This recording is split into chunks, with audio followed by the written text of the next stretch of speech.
Hi, welcome to Nini's Nest. If you're already a subscriber here, would you please share my channel, Nini's Nest, with your friends and classmates? Because 3 days a week I read stories to you. And today our story is one of your favorite characters, Arthur. If you know friends who like books and love stories, this is the place for them to be. So let's look at the front cover. The story is by Marc Brown, who wrote all the Arthur books. Arthur's Teacher Moves In is the title. Here's his teacher. Wow, how would you feel if your teacher moved in? Would you put your hands on your face like Arthur? And would your eyes get as big as his? I think he looks a little bit shocked. And it's stormy weather. Maybe her heat went off in her house or something. Who knows why she's moving in? We're going to find out, I bet. Such a storm. And they are out of school, I'm sure. And let's find out what happens. First, let's look over here. It says, "For my third grade teacher, Miss Kingston, little did I know my destiny while sitting in row 3. Now, this is a dedication that the author Marc Brown is doing to his third grade teacher. I was a third grade teacher at one time, and I would love to know that one of my students is an author right now and writing stories like this. Kind of looks like someone damaged the book a little bit, but we'll try to not look at that part. It was Friday afternoon and Arthur was relaxing. Whew, no Mr. Ratburn all weekend, Arthur said. Arthur, said Mom, I just heard some bad news. The snow collapsed Mr. Ratburn's roof and he has nowhere to stay. Oh, too bad, Arthur said, his eyes glued to the TV. I knew you'd feel that way, his mother said, so we invited him to stay here. Oh, okay, Arthur said, still watching TV. Stay here? Arthur ran after Mom. Mom, what did you say? Arthur stammered. Arthur's teacher is going to stay here, sang D.W. Just until his roof is fixed, said Mom. Arthur couldn't believe it. Later that day, Arthur told Buster the news. It's too weird, said Arthur. My teacher in my house, walking on my carpet, eating from my spoons, and touching my stuff. Buster agreed. School is at school and home is at home, because that's the way it's supposed to be. Exactly, Arthur nodded. But his parents didn't understand. It's just plain wrong, Arthur tried to explain. It goes against nature. The poor man has nowhere else to go, said Dad. He's going to stay here, said Mom, and we're all going to make him feel welcome. Arthur tried to imagine Mr. Ratburn staying at his house, but the picture in his head was too horrible. So he's picturing him taking a bath there. The next day, Arthur borrowed books from the brain and rushed home to put up new posters. What are you doing? Asked D.W. You wouldn't understand, Arthur answered. Are you trying to make Mr. Ragworm think you're smarter than you really are? Go away, Arthur said. Then the doorbell rang. Arthur, D.W., called Mom. Come say hello. Hi, Mr. Ratbite, said D.W. Is it true you torture kids? Here I am, Arthur cried. Welcome, hello, come in. Please take these up to your room, Arthur, said Dad. He's staying in Arthur's room, sang D.W.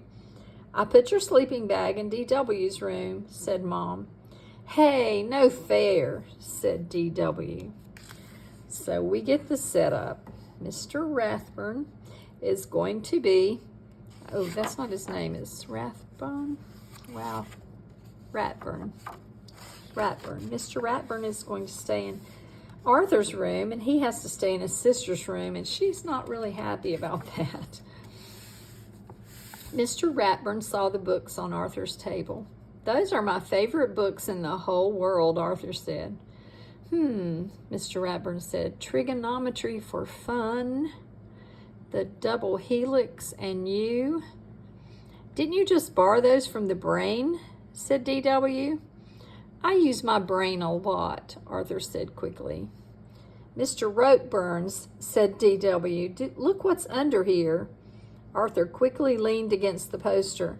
I think I smell Dad making a cake, he said to D.W.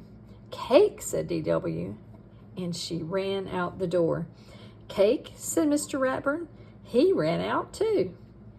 Arthur sank onto his bed, relieved. He's so glad they've all gone to the kitchen. Later, Arthur was watching the Bionic Bunny show, but when Mr. Ratburn came into the room, Arthur quickly changed the channel. You look different, Arthur said. I don't always dress for school, said Mr. Ratburn. Mr. Rathead, said D.W., you were lucky you weren't in school when the roof fell in. It was the roof on my home, said Mr. Ratburn. D.W. looked confused. Teachers don't live at school, Mr. Ratburn explained. We have houses just like you. Oh, said D.W., the world was so simple until now. So here's Mr. Ratburn dressed casually for being at home, I guess, and he's going to stay at the home of D.W. and Arthur. Would you like to watch one of my videos, Mr. Ratburn? Asked Arthur. Of course, said Arthur. I love educational videos. A cartoon kangaroo appeared on the screen. Spooky Pooh, Arthur said. One of my favorites, said Mr. Ratburn. After Spooky Pooh, Mr. Ratburn covered Arthur's history book with a handkerchief and waved his hand over it. When he pulled the handkerchief away, the book was gone. Shazam! No homework tonight. Wow, said Arthur. Can you teach me that? Sure, Mr. Ratburn said.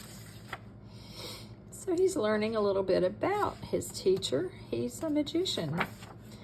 For dessert, Dad brought out a huge cake. I like it when Mr. Ratburn stays with us, said D.W. Have you noticed that D.W. keeps getting his name all mixed up? On Monday morning, Arthur's friends all shook their heads. Can you imagine Ratburn living with you? Said Buster. I bet Arthur is ready to run away, said Francine. Hey, Arthur, said Buster, you can stay at my house until Ratburn goes home. It's not so bad, said Arthur. He taught me a magic trick. We had fun. Mr. Ratburn waved at Arthur, and Arthur waved back. At lunch, everyone was talking about the math test. I got a C-, Buster said.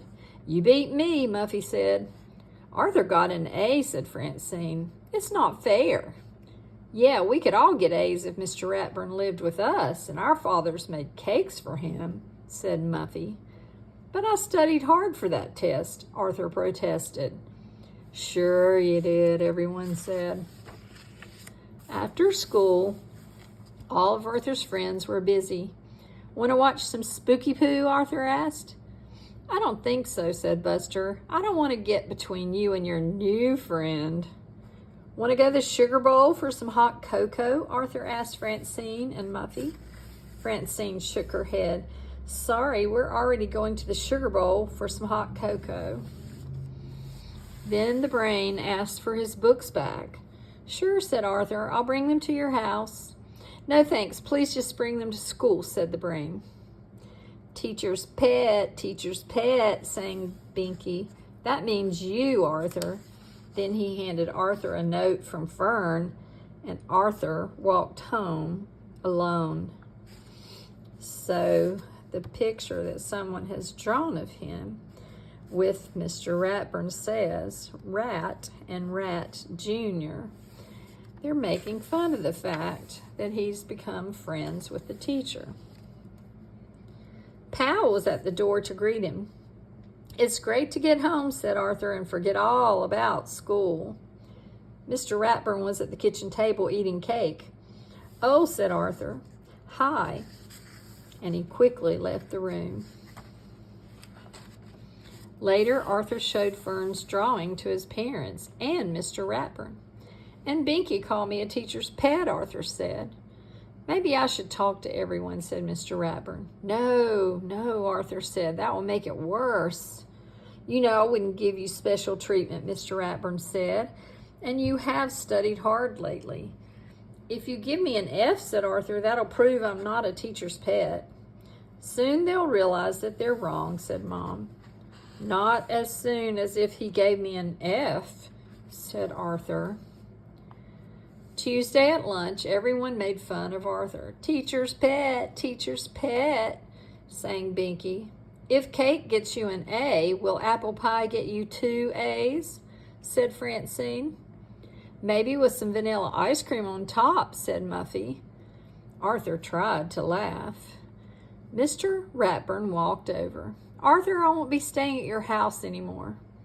Really? Said Arthur. Mr. Ratburn nodded. I need to be closer to my house to supervise the work on my roof. So, Francine's parents have invited me to stay with them. After that, I'll be staying at Binky's house. Who knows, said Mr. Ratburn as he walked away. I may also stay at Muffy's, Buster's, and Fern's. And now they're making that same face that Arthur made when he found out Mr. Ratburn was coming to his house. Well, you think about it. What would it be like if your teacher moved in for a couple of days in a snowstorm? I hope you enjoyed this story. Give it a thumbs up, please, and share the channel, Nini's Nest. See you soon.